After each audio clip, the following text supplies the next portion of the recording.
Stoicism teaches that relationship success begins not with changing the other person, but with governing the inner world from which every reaction, expectation, and attachment arises.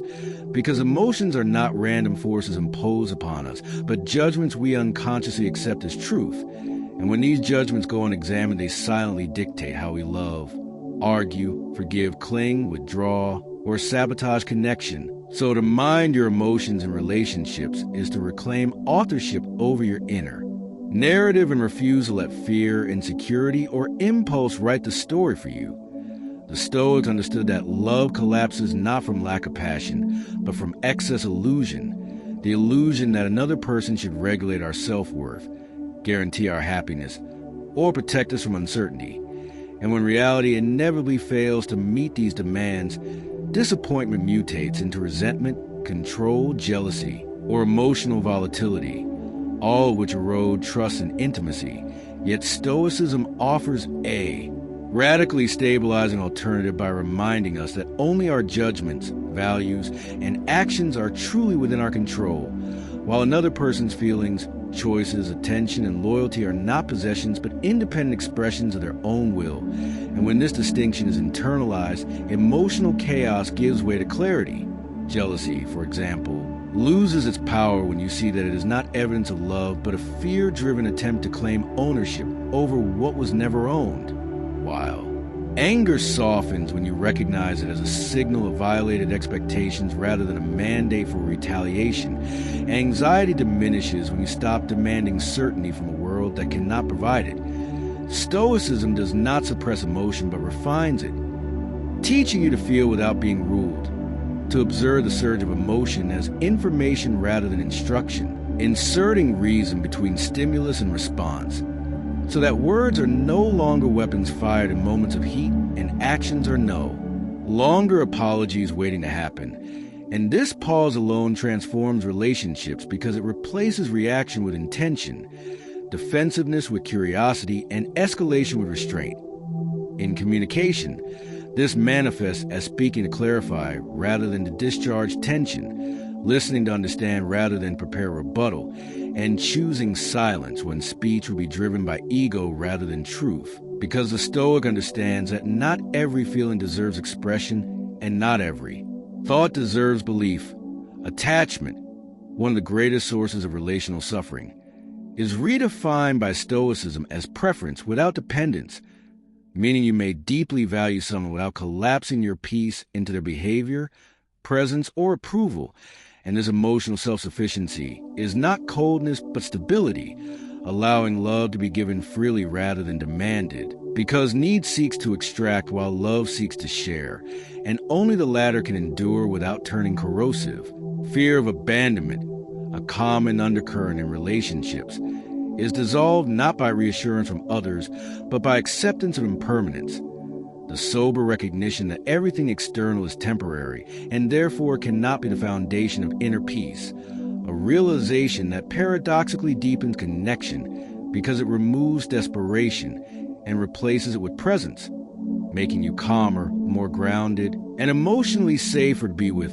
Boundaries, another frequent point of conflict, become clearer and firmer under Stoic discipline because they are enforced without anger or guilt, rooted not in punishment, but in self-respect, and communicated without hostility, demonstrating strength without cruelty, while conflict itself is no longer viewed as a threat to love, but as a test of character, revealing whether both individuals can prioritize virtue over ego when tension arises. The Stoic approach encourages continuous self-examination, asking not how the other person failed, but how one's own judgments, assumptions, and reactions contributed to the situation, fostering humility instead of blame and growth instead of stagnation. Because what you can observe in yourself you can improve, and what you improve in yourself elevates every relationship you enter. Ultimately, Stoicism reframes relationship success away from intensity, permanence, or emotional highs, and toward consistency, integrity, and peace, defining success as the ability to act with wisdom, courage, justice, and self-control regardless of another's behavior or the relationship's outcome. So that even if a relationship ends, dignity remains intact and lessons are retained rather than wasted. And when emotions are minded rather than indulged, love becomes lighter, conflict becomes constructive, attachment becomes flexible, and connection becomes a choice rather than a compulsion, allowing relationships to be spaces of mutual growth instead of arenas of emotional warfare, which is a quiet but profound power of Stoicism applied to love. Stoicism takes the work of emotional mastery in relationships even deeper by demanding radical honesty with oneself, because the Stoic understands that most relational suffering is self-inflicted through unconscious stories we repeat, stories about being unappreciated, disrespected, unloved, or misunderstood. And these narratives, once believed, distort perception and turn neutral events into personal attacks.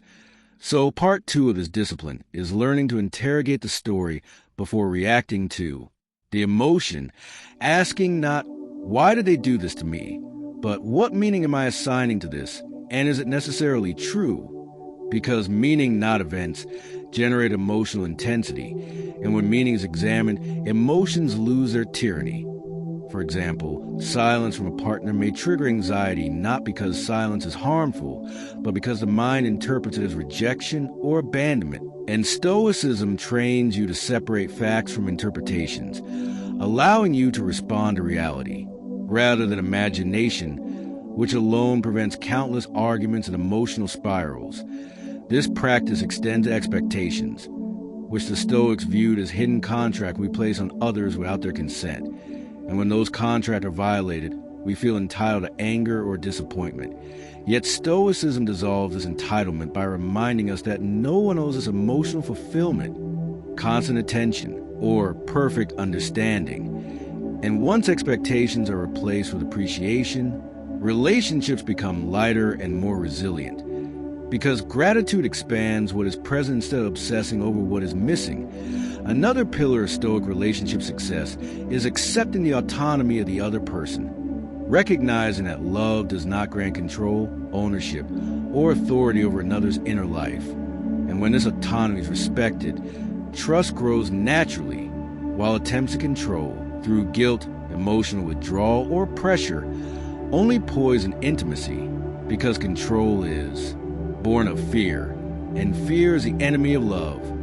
Stoicism therefore reframes loyalty not as something you demand, but as something you inspire through consistency of character, emotional steadiness, and integrity, qualities that make you reliable rather than reactive, predictable in values but flexible in circumstances. And this reliability creates emotional safety, which is far rarer and more valuable than charm or intensity.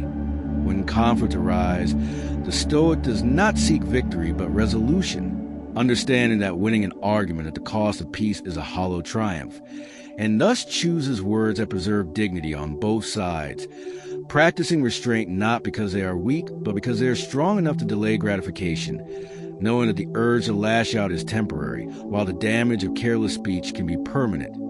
Forgiveness, in the Stoic sense, is not forgetting or excusing harm, but releasing the belief that carrying resentment will punish the offender, because resentment only chains you to the past and grants others power over your present peace. And the Stoic refuses to surrender inner freedom for the sake of emotional vindication.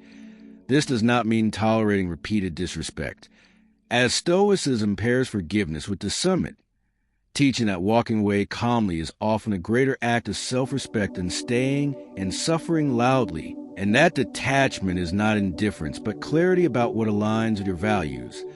Over time, practicing Stoicism in relationships reshapes identity itself, shifting you from someone who reacts emotionally to someone who responds deliberately, from someone who fears loss to someone who values presence, from someone who seeks validation to someone who embodies self-respect. And this inner shift subtly but powerfully transforms how others relate to you, because people mirror emotional energy, responding with calm when met with calm, honesty when met with steadiness, and respect when met with boundaries. Even when a relationship fails, Stoicism ensures that the failure does not fracture your self-worth, because you measure success not by outcomes but by conduct, asking only whether you acted with wisdom, courage, justice, and temperance. And if you did, then nothing was wasted, because character was strengthened rather than compromised. Ultimately, minding your emotions a Stoic way leads to a form of relationship success that is immune to chaos, where love is experienced fully but not clung to blindly, where emotions are felt deeply but governed wisely, and where peace remains intact regardless of whether a relationship lasts a lifetime or season, proving that the greatest gift Stoicism brings to love is not control over others, but sovereignty over oneself.